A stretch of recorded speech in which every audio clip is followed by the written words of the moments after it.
Welcome back to another episode of ROC Boys football. The fellas heading out to the Big 12 as the Texas Longhorns go on the road to play the Kansas Jayhawks. You know there is revenge on their mind. Texas, obviously a team that you're not happy with the result of the season, 6-4 with 2 games remaining. But if you're a Longhorns fan, you have to be focusing on the future. Yeah, you want to win these next 2 games, but more importantly, you just want to see some of those young guys, Quinn Ewers, Xavier Worthy, the guys who are going to be back next year, step up, find a little bit of that chemistry. And again, a Kansas Jayhawks team that the defense is gettable. And this is a game where Quinn Ewers, guys like Xavier Worthy, they can kind of get on the same page, get a little momentum, get some chemistry, get some confidence heading into 2023. Before we get into the matchup, though, I just want to say thank you guys for all the support you guys have shown the channel. Longhorn fans, especially, we've talked a lot of Texas football. They've been one of the more fun teams to talk about. You guys have been absolutely awesome. If you enjoy the content, consider subscribing to the channel. That helps the fellas out a lot. Without further ado, let's get into the game and let's talk a little bit about what we saw from that Texas TCU game, a game that I was just so excited for. Texas, obviously, the performance on the offensive side of the ball, it left you with a little more to, what should I say? It wasn't great. What you have to be really excited about for this Texas team, though, is how good the defense has been, not just against TCU. And outside of that one big run by Kendre Miller, that defense was dominant. It was elite. It's been good all year, especially with the physicality in the run game. This is something that Texas, for the last, it seems like half, maybe a full decade, has really struggled tackling in space, reestablishing the line of scrimmage on the defense side of the ball. You look at what they've done against the run game, and especially when you're looking against the Kansas Jayhawks team that's going to want to run the football, is they've been great. 3.5 yards per carry to opposing running backs. They've been very good. Guys like Jalen Ford have been stepping up in a big way. I think Jalen Ford is one of the best linebackers in the country. He's not talked about a lot, but I think he's going to be talked about a lot more in the coming months because this dude is a young stud. You look at the matchup, I think this is one of the better matchups Texas has. They're a little bit leaky in the pass game. I don't think their secondary as good, but this front seven for Texas is very, very good. And I think they'll be able to stop this Kansas Jayhawks running attack. And this is a Kansas team that they want to run the football. If they struggle to run the football, the play action game, the passing game down the field does not open up as much as you want. An X factor is Jalen Daniels. Is he going to play? He's been hurt since the TCU game. Jason Bean's been solid. He has that starting experience. But again, Kansas is a different team with Jalen Daniels. And even if you're a Texas fan, you almost want Jalen Daniels to play. You want Kansas to be at their best because you want to see Texas get pushed. You want to see them play Kansas with their best 12 guys or 11 guys out on the field. I'm excited for this game. I want to talk a little bit more about the offense of Texas. And the biggest thing that I would describe this Texas game, and I'm sure a lot of the Texas fans, a little bit more expert on the personnel. I've watched a lot of Texas football. I did a lot of preseason reading on them. It's just the chemistry. It feels a little bit off. Everything, the throws, they just seem hard. Even the easy ones with Quinn Ewers. I don't know if it's a rhythm thing. I don't know if it's a timing thing. I don't know if it's a chemistry thing. I know for a fact it's not the arm talent. Quinn Ewers out of high school he's been one of the more talented arm prospects that we've seen. The arm is not the problem. I think a lot of it is the chemistry. I think a lot of it is the experience. I mean, we forget that his age is a true freshman. He early enrolled to Ohio State. He hasn't been on campus at Texas for a very long time. So I think you're still seeing him kind of break into the college game, become kind of a veteran guy and see some of those college football snaps. But you look at what you want to see. The number one thing for me is that chemistry develop between Quinn Ewers and Xavier Worthy. Texas wants to be a team competing for the national championship next year. I don't think there's a lot of people out there that says that's out of the realm of possibility, especially with how well they've recruited, the talent, the young talent that they're bringing in, and the guys that they're going to come back.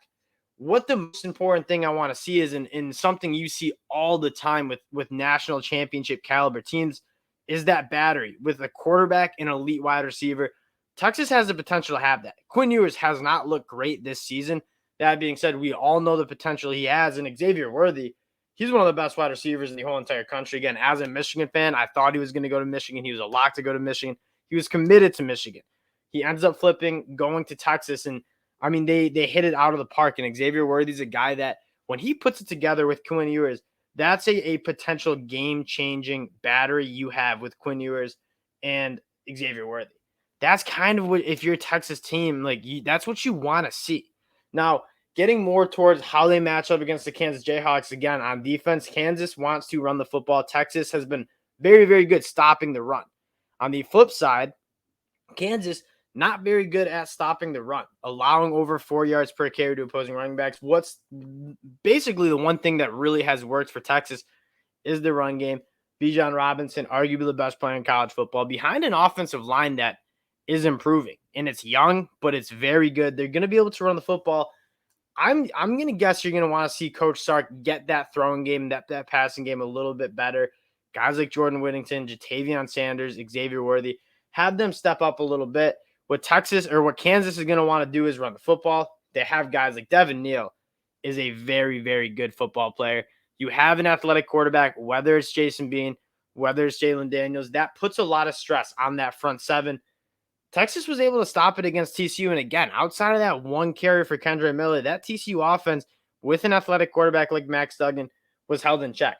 One thing I want to see Texas do a little bit more, and something I think they can do a little bit more, and we talk a lot about this with Michigan, Texas creates a lot of havoc plays, meaning they get a lot of pressure on the quarterback. What I want to see is that translate to a little bit more turnovers. You look at what they've done on the defensive side of the ball, they haven't turned the ball over that much. They're only averaging one forced turnover per game. Kansas been a little loose with the football, averaging 1.4 turnovers per game on the offense side of the ball. I wouldn't mind seeing Texas force some turnovers. And again, they've had some interceptions go through their hands. They've had some turnovers waiting to happen, and they're just not really making the play on it. And when you get to the pick, the line, I believe it's been bouncing around a little bit. I believe it's sitting around 9.5. Inside of 10, though, if Texas wants to cover this game, you have to run the ball efficiently. You have to hit those explosive plays with Quinn Ewers. You have to be able to stop this Kansas Jayhawks running attack. Jason Bean, he's been okay, completing 65% of his balls for 14 touchdowns and 1,200 yards. But again, that's a team that they want to run the ball with, whether it's Jalen Daniels, whether it's Jason Bean, whether it's Devin Neal. They want to run the football first. If Texas can stop them running the football, force them to kind of move the ball through the air, that's where you really, really like Texas. And this side point is Texas needs to be able to score points. And the offense the last couple of weeks hasn't really inspired much confidence to do so. That being said, this Kansas team struggles stopping the run. Kansas is a team that's going clearly going in the right direction. I still don't think they've filled out that roster, especially on the defensive side of the ball.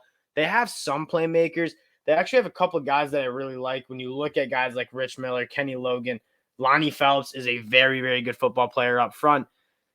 But they don't have like that complete linebacker front seven that is going to be able to stop this Texas run game. And when you look at this game and why I think Texas covers, I think they're going to be able to run the football at an extremely high level.